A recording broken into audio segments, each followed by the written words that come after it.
чтобы там учили русский язык, там учили в том числе то, что пригодится им в жизни для реализации уже здесь. Многие проблемы произрастают из-за того, что на территории страны, откуда приехал человек сюда на работу, он не учил язык, относится, понятно как, к нашим традициям, культуре, и дальше возникает проблема.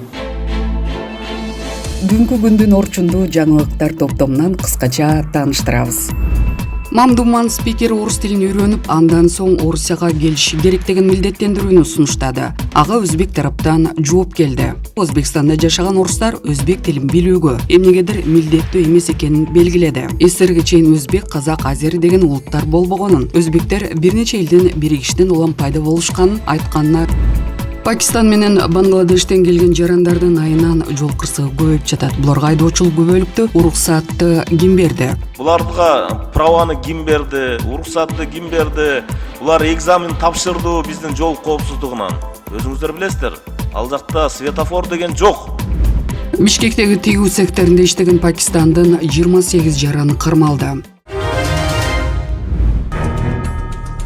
Мамдуман спикер орус тилин үйрөнүп, андан соң Орусияга келиши керек деген милдеттендирүүнү сунуштады. Там учили русский язык, там учили в том числе то, что пригодится им в жизни для реализации уже здесь. Ага өзбек тараптан жооп келди. Өзбекстанда мамлекеттик тилди билбеген жарандарга мамлекеттик кызматта иштөөгө, мамлекет көрсөткөн тейлөө кызматынан пайдаланууга тыюу салуу сунушталууда. Мындай пикирин Олий Мажлистин Өзбек парламенти мыйзам чыгаруу палатасынын вице-спикери Милли тикланыш улуттук кайра жаралуу партиясынын лидери Алишер Кадыров Telegram каналына жазды. Ал Орусияда иштөөнү каалагандар орус тилин билүүгө милдеттүү экенин, бирок Өзбекстанда жашаган орустар өзбек тилин билүүгө эмнегедир милдеттүү эмес экенин белгиледи. Кадыров мындай пикирин Орусиянын мамлекеттик думасынын спикери Вячеслав Володинден Орусияга иштегени, орус тилин билген жана өлкөнүн каада салтын урматтаган адамдар келиши маанилүү деген билдирүүсүнө жооп катары билдирди. Өзбекстанда жашаган бардык улуттардын өкүлдөрү жана өзбекстандык жарандар өзбек тилин билиши зарыл экенин белгилеген Кадыров башка улуттагы мекемдештерге өз эне тилин жана баалуулуктарын бала бакчада жана башталгыч мектепте үйрөнүүсүнө шарт түзүү менен катар өзбек тили милдеттүү тил катары мыйзамдуу түрдө аныкталышы керек деп айтты. Кадыровдун быйыл январь айында Өзбекстанда орус тилинде окутулуучу сабактардын убактысын кыскартуу тууралуу сунушу коомчулукта талкуу жараткан. Урматтуу Москва шаарындагы мекендештер, Умбем клиникасы төмөнкү кызматтарды сунуштайбыз. Педиатр, гинекология, стоматология, неврология, хирургия, кардиология, лор, УЗИ жана башка. Андан тышкары массаж жана бардык лабораториялык анализдер. Толук маалымат +7 925 103 22 77. Биздин дарек Москва шаары, метро Нахимовский проспект, Севашская 7, корпус 2. Сиздин ден соолугуңуз биздин камкордук.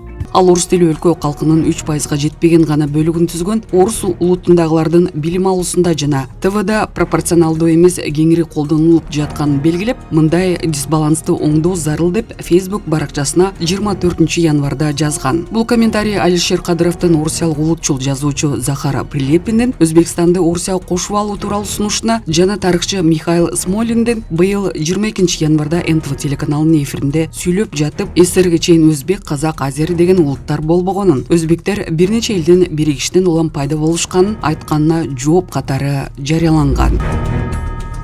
Пакистан менен Бангладештен келген жарандардын айынан жол кырсыгы көбөйүп жатат. Буларга айдоочулук күбөлүктү, уруксатты ким берди? Бүгүн 16 майдагы жогорку кеңештин жыйынында депутат Тазабек Икрамов өлкөдө Пакистан менен Бангладештен келген жарандар көбөйүп жатканын айтып, ал жактан канча эмгек мигранты келгенине, алардан бюджетке канча салык түшүп жатканына кызыкты. Буларга иштөө уруксат кагаздары кандай болуп жатат? Бюджетке салык түшүп жатабы? Бүгүнкү күнү канча эмгек мигранттары келди? Ушу боюнча так маалымат берип койсоңуздар, деди ал. Ошондой эле Икрамов аталган өлкөлөрдөн келген мигранттар катышкан жол кырсыктары көбөйүп жатканын белгиледи. Пакистан Бангладештен келген жарандардын айынан жол кырсыгы көбөйүп жатат. Буларга айдоочулук күбөлүктү, уруксатты ким берди? Булар биздин жол эрежелерибиз боюнча экзамен тапшырдыбы? Муну көзөмөлгө алышыбыз керек, деди эл өкүлү.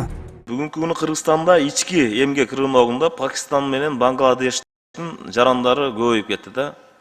Мына ушуларга иштөө уруксат кагаздары канчалык болуп атат, салык бюджетке түшүп жатабы? Бүгүнкү күнү канча эмгек мигранттары келди? ушуну боюнча так маалымат берип койсоңуздар. Анан ошол эле бул жерде мото рикша деп кызмат көрсөтүп уже башташты да. И ошол эле машиналарды ДТПнын бардыгы ушу биздин Пакистандан, Бангладештен келген жарандардын айынан ДТПлар көбөйүп жатат. Абдан. Буларга праваны ким берди, уруксатты ким берди, булар экзамен тапшырды биздин жол коопсуздугунан. Өзүңүздөр билесиздер, ал жакта светофор деген жок. А бүгүнкү күнү ушулар кантип ошо право алганы экзаменден өттү. Ушулар боюнча контролго алып, ушуларды тыюу, же болбосо кайра пересдача экзамен кылдырыш керек.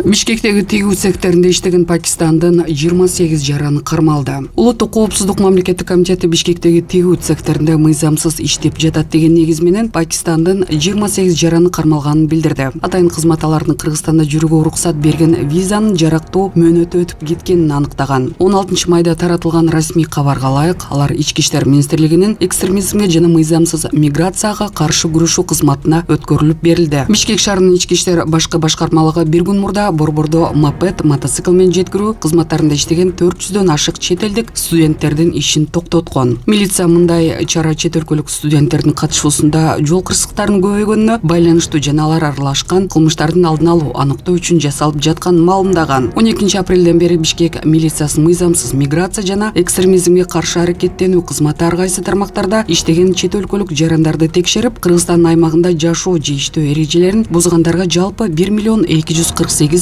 сом айып салган. Ички иштер министрлиги 2024-жылдын 3 айында Кыргызстанда мыйзамсыз миграцияны уюштуруу боюнча 59 факты аныкталып, бардык топтолгон материалдар сотко жөнөтүлгөнүн кабарлаган. Бул убакыт ичинде өлкөнүн миграциялык мыйзамдарын бузгандарга 19 миллион 97 миң сом айып пул салынган. Маалымат булагы Азат.